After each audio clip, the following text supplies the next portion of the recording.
Hi, everyone, and welcome. I'm Zara, and today we're going to talk about something huge. I mean, seriously powerful. We're going to figure out the secret behind those giant dams and how they make the electricity we use every single day. Ready? Okay, so think about this. You flip on a light or you turn on your favorite video game. Have you ever stopped and wondered, where does that power actually come from? It feels like magic, right? Well, a big part of that magic starts with a giant wall holding back a whole river. So, before we get to all the cool electricity stuff, we got to meet the star of our show. So, let's start with a really simple question. What is a dam anyway? Okay, picture a giant wall. I'm talking bigger than any building you've probably ever seen. And it's built right across a river. So this wall stops the water, and all that water gathers up behind it and makes a huge lake. That lake has a special name, a reservoir. You know, here in Thailand, we have some really famous ones like the Bumabol Dam or the Srinagar Dam. They are absolutely enormous. But why? Why would anyone build such a gigantic wall? Well, it's actually for some super important reasons. It helps store water so farmers can grow our food. It gives us clean water to drink. And, this is the big one for us today, it holds on to the amazing power hidden inside that water. Power we can turn into electricity. Okay, this is where it gets really fun. Are you ready to go on an adventure? We're going to follow a little drop of water on its incredible journey from just sitting in that big lake to becoming the electricity that lights up our world. So all that water just sitting there behind the dam, way up high, it's packed with a special kind of stored energy. The best way to think about it is like this.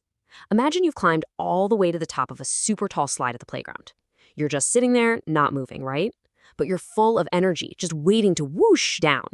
Well, that water is exactly the same. It's got all this waiting to go power.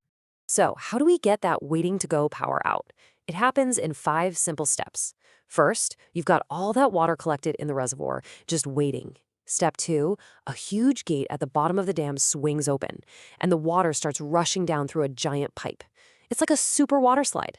Step 3, that super fast water smashes into something that looks like a giant fan or a pinwheel. It's called a turbine, and the water makes it spin, spin, spin incredibly fast. Now for step 4, this is where the real magic happens. That spinning turbine is hooked up to a special machine called a generator, and the generator takes all that spinning and turns it into electricity. And finally, step 5, that awesome new electricity travels through long power lines, zipping across the country to light up our homes, our schools, and everything else. And just like that, you've turned water into power. How cool is that? So, is this a good way to make electricity? Let's find out. This whole awesome process has a name, It's called hydropower. Hydro means water, so it's literally water power. And it turns out hydropower isn't just powerful, it's also really, really good for our planet. So what makes it so great? Well, first off, it's clean energy. When we make power with a dam, there's no smoke, no yucky stuff going into the air like when we burn things like coal or oil, so it keeps our air nice and clean to breathe. Plus, dams can actually help stop floods when there's too much rain. And remember that giant lake, the reservoir? It's a great source of water for farmers to grow all the yummy food we love to eat. But wait, there's more. Besides just making electricity, the smart people who build dams has also thought of some really cool ways to help out nature at the same time.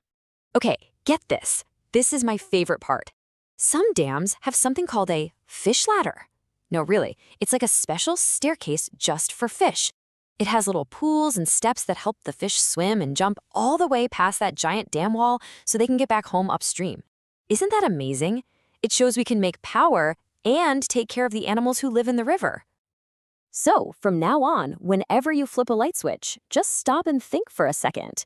That little bit of light in your room might have started as a drop of water in a huge lake, went on a wild ride down a giant slide, and spun a massive fan to get to you. It's a pretty incredible journey, isn't it? I hope you had fun learning about the amazing power of water. Hey, don't forget to follow and press the notification bell, okay? That way, you can hear new stories before anyone else. So today we learned all about hydropower. It makes you wonder, doesn't it?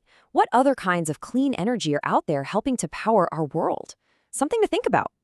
Thanks so much for joining me today. I'll see you next time.